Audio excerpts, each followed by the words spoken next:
Good afternoon, everyone. My name is Santiago Claramunt, Associate Curator of Birds at the Royal Ontario Museum. I'm delighted you could join us for today's Curator Conversation, a digital program that explores themes and subjects from ROM collections alongside invited colleagues. I would like to take this opportunity to thank TD for their ongoing support of this program. I would like to begin by acknowledging that the ROM sits on what has been the ancestral lands of the Wendat, the Haudenosaunee Confederacy, and the Anishinaabe Nation, including the Mississaugas of the Credit First Nation, since time immemorial to today. I'm delighted to welcome my guest for today's conversation, Dr. Madhur Anand. He's the author of the experimental memoir, This Reed Line Goes Straight to Your Heart, the poetry collection, A New Index for Predicting Catastrophes, and several other literary works published in national and international literary magazines. She is a professor of ecology and sustainability at the University of Guelph, where she was appointed the inaugural director of the Guelph Institute for Environmental Research. The subject of today's conversation is her last work, Parasitic Oscillations. This collection of poems intersects art, culture, and nature. It has been described as an intelligent and profoundly beautiful collection that asks questions about our relationship with ourselves, birds and animals, and the living world around us.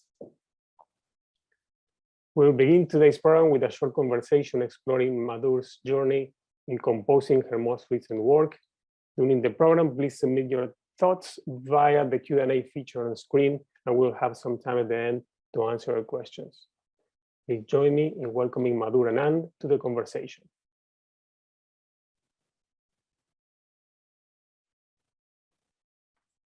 Hi, Madhur. It's a pleasure to have you here. Hi, Santiago. It's wonderful to be with you. Thank you for the invitation. I would like to start by asking about the fascinating title, Parasitic Oscillations. Where is the title coming from? Yeah, the title is, it is a scientific term. And it's one that I came about by accident, actually. I was reading about 3/4 of the way through writing this book, I came across that term. And technically, like in simple terms, it just means any kind of undesired oscillation. But the scientific term is parasitic oscillation. And I found it while reading about Maxwell's equations. And these are very, very, physics, right? Physics, exactly, yeah. It's a very famous set of equations that is quite old. Like they were discovered in Victorian times, but they're used to model a very broad class of phenomena, including like electrical, optical, radio technologies. So even today, these very old equations are used to describe everything from motors to wireless communication. So why was I reading about Maxwell's equations? Because as an ecologist, I do ecological modeling. And many of the times the equations that we use in our ecological models come from other disciplines like physics. And many of the times they're quite old. So I started to get interested in the origins of some of the equations that I was using myself. And that's how I got to Maxwell's equations and how I found this term parasitic oscillations, because it's in that field of electronics. Yeah, oscillations are something that, as you know, occur in many natural systems, including in ecological systems, including the ones I study. So a very famous example Certainly. a very famous example is the predator-prey oscillation. Mm-hmm. And sometimes the mathematics of that are exactly the same across disciplines, right? This mathematics is kind of it's a common language that we have, right? Totally. Yeah, exactly. So, but the funny thing is that like what I started to realize, and I remember this was sort of 3/4 of the way of writing my book, which wasn't really about electronics, right?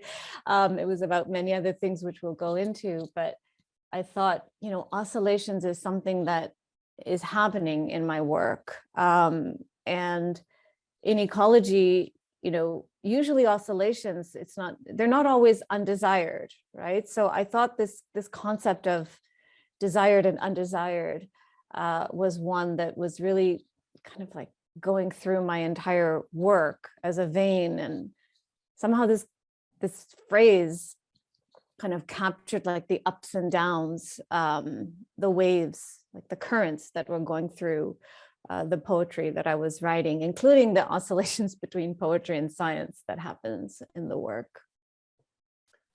That's fascinating. And yeah, I wonder about how much of sometimes we consider some of the complexities of nature as parasitic, right? So for example, we want our gardens to be abstract and manicure and try to get rid of the complexities and the minutiae. But that's kind of the opposite that our insects and birds will like. Those manicure gardens are not very appealing to our birds.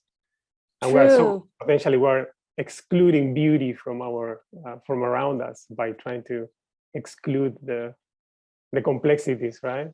Yeah, and I really think that what I'm trying to achieve in my work is not a kind of manicured, idealized beauty, even when I write about beautiful things, because if you understand all of the dynamics, including human interactions with these systems, then it's much more complex. And I want to kind of honor like the beauty, but also all that stuff that is undesired, and address it and include it, not kind of filter it out and try to control it, which is what they try to do in control theory in electronics. Yeah, try not to control nature or art, right? Yeah. Yeah, I love all the titles of your poems are also fascinating to me, like the Ode to a QR Code, or the White-throated laughing thrush caught in my throat. Well, I would love if you could read one of those poems for us, so the audience get a better sense of your poetry. Yeah, I will. It's probably a good time to then maybe also just first let people know about the actual inspiration for this collection, which was not Parasitic Oscillations, but rather an old Victorian piece of writing that I discovered one day, also by chance. So I was, I just discovered by chance a book that was entitled The Nests and Eggs of Indian Birds, written around 1885 by Alan Octavian Hume, who was a civil servant in colonial India, and was also a naturalist and sort of scientist before the term scientist was invented, and was a collector of birds and eggs and nests himself, and through a vast network of collectors. So this text that I discovered was this really strange kind of guide. It's organized according to taxonomy of birds, but the language in it is sort of part memoir, part science, part memoir, part natural history. And he goes into these descriptions, he and his network of collectors, because he cites them directly, goes into this very specific and meticulous description of just the nests and the eggs of these Indian bird species. And I became completely fascinated with it. So that's why, many of the poems kind of interrogate this piece of work, but bring it right up to the present through present day lenses. So anyway, producing images of the objects was kind of very expensive. So people spend a lot of time describing precisely the colors, the spotting on the eggs, things like that. Yeah, it was before photography. Of course, there was painting, which was also happening at the same time, but all really that scientists had was language and And it was very precise and very, very descriptive, and sometimes quite colorful, and also included their emotions many times, like in these older natural history descriptions, which you don't tend to see anymore. So we can talk about that later. But like if the appreciations of beauty, or how they like the many appearance. things, like how the bird, just how they felt, what they, what happened, their adventures of how they found the eggs, many things. Yeah, there's like little anecdotes in them. Yeah, we're seeing here the cover of Madhur's book here. You see there are 3 eggs and some geometric diagrams on the back, right? Yeah, the book design was so well done. So I have to I have to acknowledge the design by Leah Springate was the book designer, was the cover designer. Going back to the poems, how is the process of creating these poems, taking elements from hard science and art? What's the process in your brain? Or so I mean, because I am a scientist, I've been an ecologist now at the university for over 22 years. So when I approach poetry and all my writing, most of the time the science and the knowledge just sort of, it flows through naturally, whatever it is I'm writing about. And it could be about my mother, it could be about anything really. But the scientific, I guess, worldview just sort of flows through and appears in the vocabulary.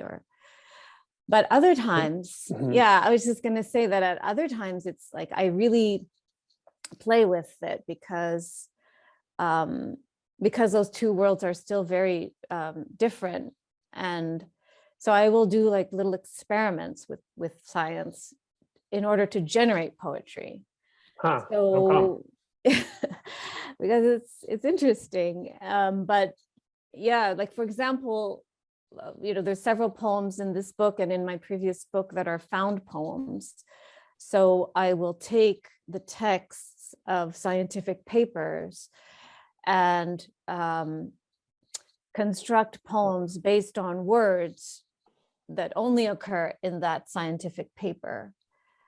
And in my previous book, I did it from some of my own papers. In this book, I have found poems from some very famous scientific papers, like ones from Einstein, from his quantum theory. I have found poems from the scientific studies of mathematical models of birdsong itself, because I discovered that that's also an entire field of study. So totally. Yeah. Should I read you a poem now? I haven't. Yeah, I forgot. Yes, please. Last time. I'll just read you one. Okay. Entitled Ode to a QR Code.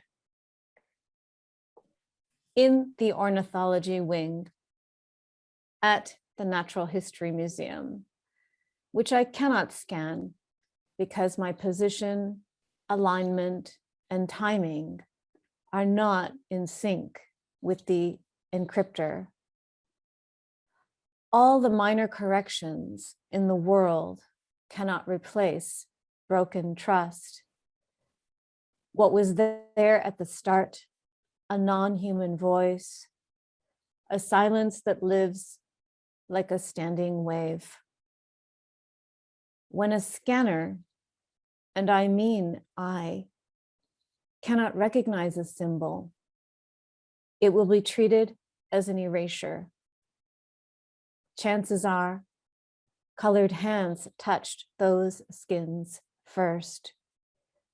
Colored hands kept those blues and yellows alive, while tiny black squares in large white squares were enveloped by quiet zones. Are we not so lucky, Emily, Dickinson's editor, found her handwriting akin to fossil bird tracks? Every sign between me, dead bird, you, uniquely mapped to the sane polynomial. All the truth funds in the world cannot replace error. Justice is not the thing that seeks quick response. Pattern, print is not the thing that seeks conversion. Tag yourself. Wow. Thanks, Madhur. I don't know for the audience, I don't know, but for me, I mean, as a museum curator, it brings a lot of elements of something that is part of my day-by-day routines, but at the same time, it kind of transcends and sounds surreal to some degree. I don't know, it's really cool, I think. But yeah, and I wonder, I mean, this may have different effects on different people. Are there kind of overarching messages that you have tried kind of transmit something to the public through particular poems, or it's just the flow of your creative brain? Yeah. I mean, you know, if you read my book, when you read my book, I think the readers will pretty much obviously see certain themes. So the book is kind of about, you know, many things like environmental conservation, biodiversity decline, colonialism, feminism, climate change, intersections of art and science, motherhood. Like there's many messages, so to speak, or themes, I suppose, but and they will see my point of view for sure through reading the poems. But the thing about poetry, and I think art in general, is that there's no single message, right? It's not really written for that. And the thing about poetry, and what I hope that readers who come to poetry will find in this work and in any poetry, is that it kind of creates these oscillations in your own mind, and both desired and undesired, right? It should make you just sort of think about things. And I definitely believe that poetry, should change the way one thinks and the way one perhaps behaves in the world. But it's not something, like, it's not for the poet or the artist to articulate, how that should be. Yes, not through logic or argumentations, but kind of transmitting a sensation, right, or thoughts. Yeah. And but having also said all of that, like, I think having art and science come together in pieces of work, or in environments like this discussion today, or just that image of my book in the gift shop in the ROM, I think it's a very unusual juxtaposition of things. And that's kind of just like, if we step outside of our comfort zone, or I mean, these are the sort of beautiful things that can come when you put different things together, and which is why I celebrate and like interdisciplinary approaches to discovery. I love it, because I mean, art and science coexist in the same world, so it makes sense that they have to be together at some point. Going back to, so in more practical terms, so you said that you visited museum collections, tracking specimens from this British naturalist, Alan Hume. Let's talk about those specimens, or Hume's contributions to your poetry, or to science in general. Yeah. So Hume did, collect a vast number of skins and eggs, like many thousand skins and many thousand eggs himself, and through with the help of collectors. Eventually, though, his collections were donated to the Natural History Museum in London, and they now reside largely in the Natural History Museum in Tring, which is just outside of London. So, you know, as I was reading this very theoretical guide of nests and eggs from like 100 years ago, you know, I knew that they were sitting there in this museum, in these drawers, in these cabinets in London, and or just outside of London, and I couldn't help myself. I went there. It was not an easy process in a way, because the public doesn't have access to these research collections, as you know. Yeah, usually we let scientists access the collection to study and promote science, but artists? I know. So it was very interesting how I got there. And but I was honest. I said, look, I'm a scientist, but I don't study birds. And I'm coming there to write poems. And it was a very curious exchange. But in the end, they did let me go and see them. And that was many years ago now. That was in 2017. Like, this book, kind of started writing this book of poetry or thinking about it in 7 years ago. So yeah, so I went to see them for myself. They were very, very kind and generous in showing me a few specimens of both birds and eggs. And then that just fed back on my poetic process. It's not like I immediately wrote poems. It took time. And then, you know, a couple of years after that, I realized that a subset of that collection had been transferred to the Natural History Museum, the American Natural History Museum in New York City. Yeah. So I found another occasion, an opportunity to go and visit the Hume birds there in their research collection, and spent time there, looked at a few things and made some more notes, and eventually those turned into some poems as well. I describe all of that actually in a couple of poems in the book.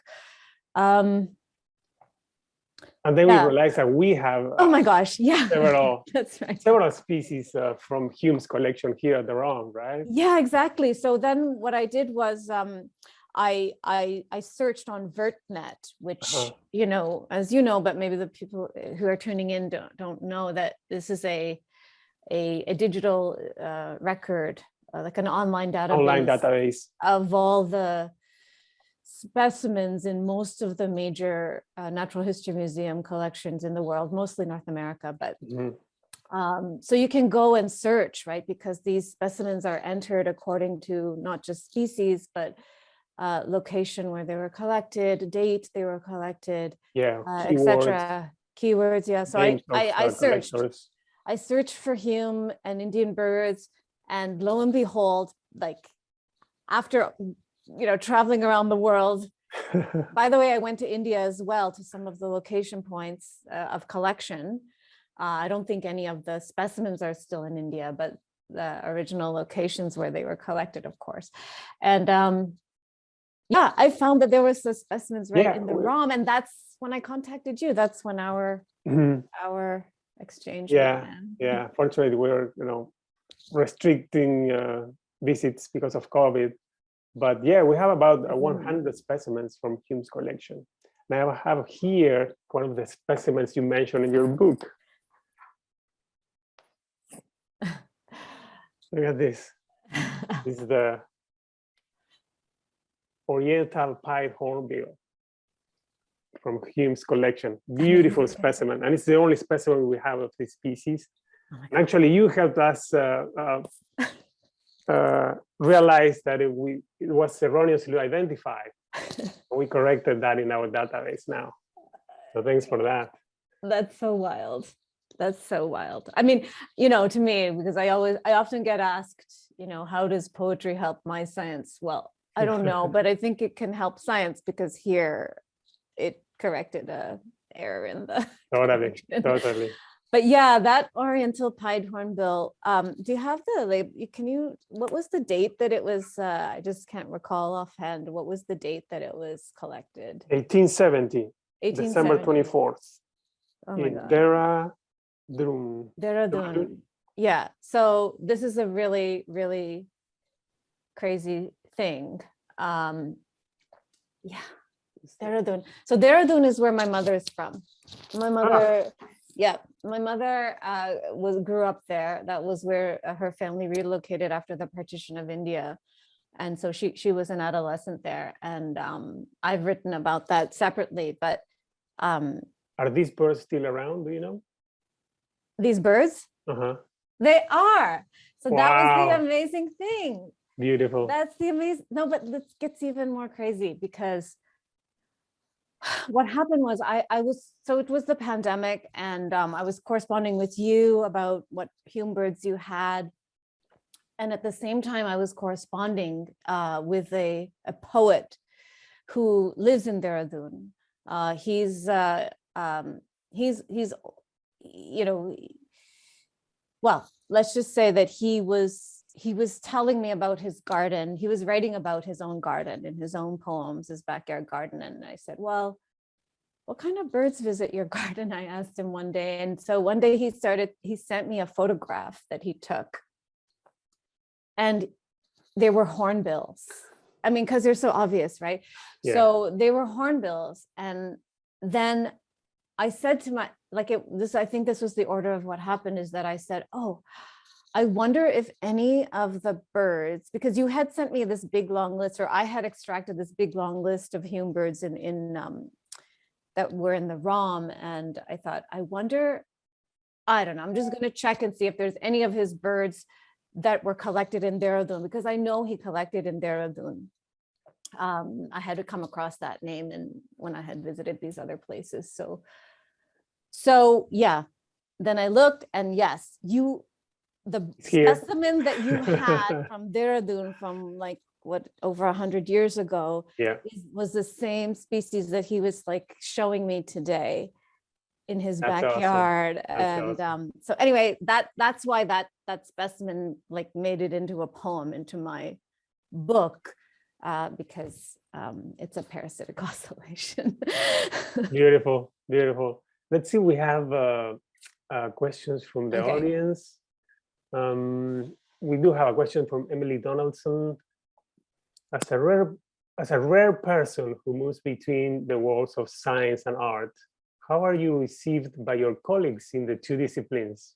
For instance, do you find the poets are more curious about your science work than scientists about your poetry, or vice versa?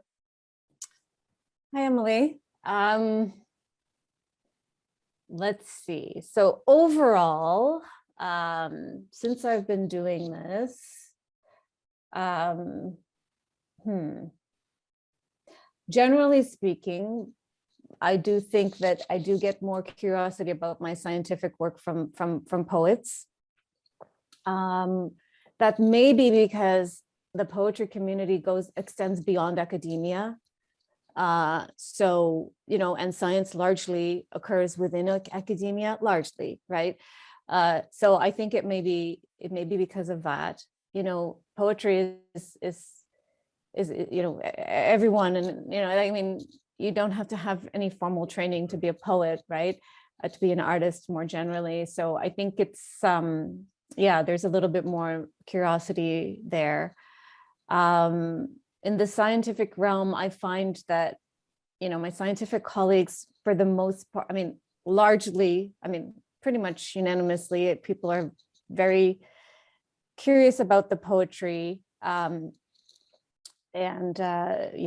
find it cool and different. But I would say that very few,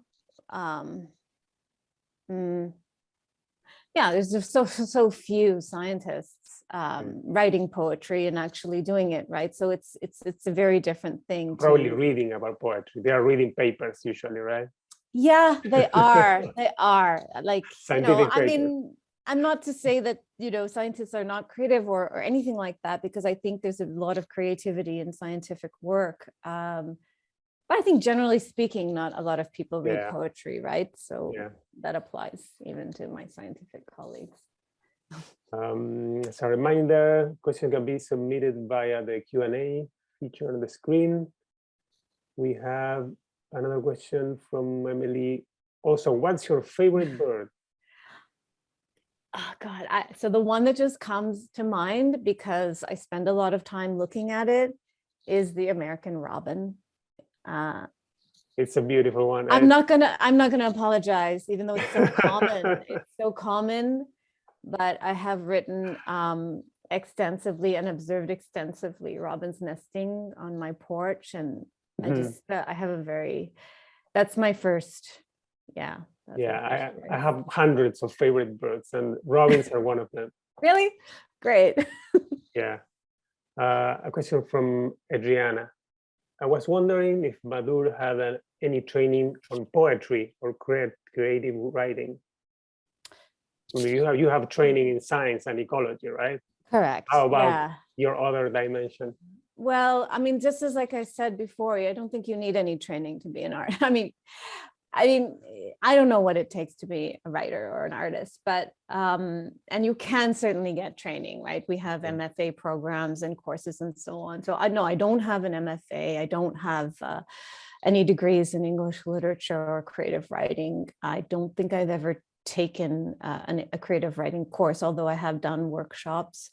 I signed myself up for things, writing workshops and writing residencies and things like that, where there are mentors present, and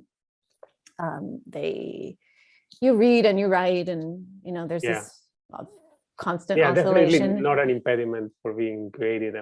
But I mean, having said that, I just say that I came to poetry and creative writing, after being fully trained as a scientist. So I feel like I was equipped to train myself to a large extent, and that's what I did. And scientific writing is kind of different, but I think can contribute to your skills in writing poetry or writing anything, right? Doing anything, I guess. I mean, writing is ultimately writing is a mystery, but creative writing, but there's certainly some skills that kind of can help you. Like, it does require a lot of discipline and a lot of work and effort and rigor and research at times. So a lot of the skills that sense is similar. Persistence. We have a question from Pat. You mentioned the mathematical science underpinning things like predator-prey behavior. Have you found examples in the human behavior too? So fascinating. I do. So, if you look at my Google Scholar profile, you'll see that in the past 10 years or so, I've been constructing mathematical models of human behavior, and coupling them to models of environmental systems, including climate change, including biodiversity changes. And yes, you do see these oscillations. And sometimes when you have like coupled oscillators, two sets of things oscillating, and you put them together, you can get resonance happening between them. So I try to find those areas of resonance to try to, I don't know, not optimize, not the right word, but just better understand, how our human behavior can feed back on what we, our environment. Cool. Another question from Pat. Are any of the birds actually displayed at the ROM from the Hume collection, or are they all stored away in the back? That's a question for me. All Hume specimens are in our, what we call the research collection. That is, it's not like the taxidermy birds that you see in exhibits. So no, none of Hume's specimens are there. Some of the species are the same, but not any of. They're all in the research collection. This one is for Madhur. Do you have any students in your lab that are interested in this convergence of art and science? I do. I do. Not everybody, but I mean, everybody's interested in it. You know, I have very lovely, curious, open-minded students, and everybody's interested in it, but not everybody does it. And but I do have a current graduate student who's also a visual artist, and we are having these discussions. I mean, she's a PhD student in ecology and is working on ecosystem services, but we have talked about ways in which, you know, she could also pursue her artistic interests. I'm currently just now, right, I'm, you know, almost finished teaching an undergraduate course called Creative Writing for Environmental Science at the University of Guelph. It's the first time I'm offering this course, and it's for environmental science students. And it's just been such a wonderful experience doing it. The students are just incredible. Yeah. Cool. Any thoughts on why and when scientific descriptive writing fell out of fashion and were replaced with the more clinical writing we're accustomed to today? I don't know. I don't know. This is a question for historians of science. I don't know the exact, like whether it was sort of a very sudden threshold or whether it was gradual. But I know that like science became, you know, after Victorian times, science became more professionalized, like the term scientist was coined, and then it just became more and more specialized and professionalized. And I think along with that professionalization came the separation of arts and sciences, and then so probably led to you know, different types of expression. Yeah, and as we discussed before, it probably is related to the fact that we have photography, we measure things, we get numbers from.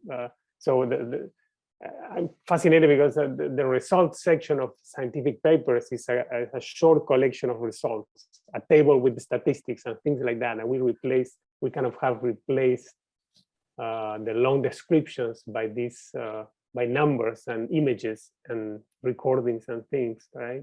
Yeah. Anyway, somebody has to study that process. I think so. But what I do want to mention is that my editor allowed me to put graphs, scientific graphs, which I present as visual poems in my book. So I'm kind of doing it like I'm doing making it the other way around, like adding scientific things to poetic works.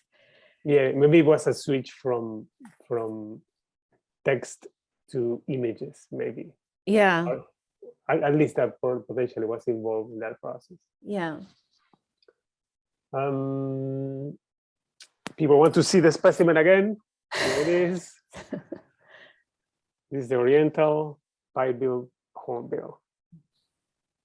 What's the Latin name again, Santiago? Oh, Buceros. No, Anthracoceros albirostris. Anthraco meaning black, ceros, horn, because of the shape of the bill. It's like a cattle horn. And then they have this, what they call casques, which are, we think these are ornaments. Different species have different patterns in their casques, so they can identify each other as different or the same species. Yeah, short wings, long tail. These are birds from tropical or deciduous forests in Southeast Asia. And the last question, do you think that the intuitive element of artistic expression may anticipate scientific hypotheses? I think so. Elements of artistic expression may anticipate scientific. I think so. I think so.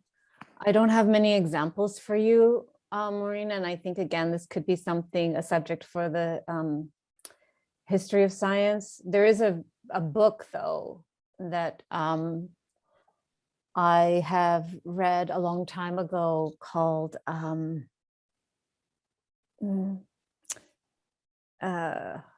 Proust was a neuroscientist. It's the name of the book. It's the name of a book, and somebody has done a study of how art and artists and writing sort of predicted scientific discoveries in a way. So similar to the question that's being asked. And I think so too.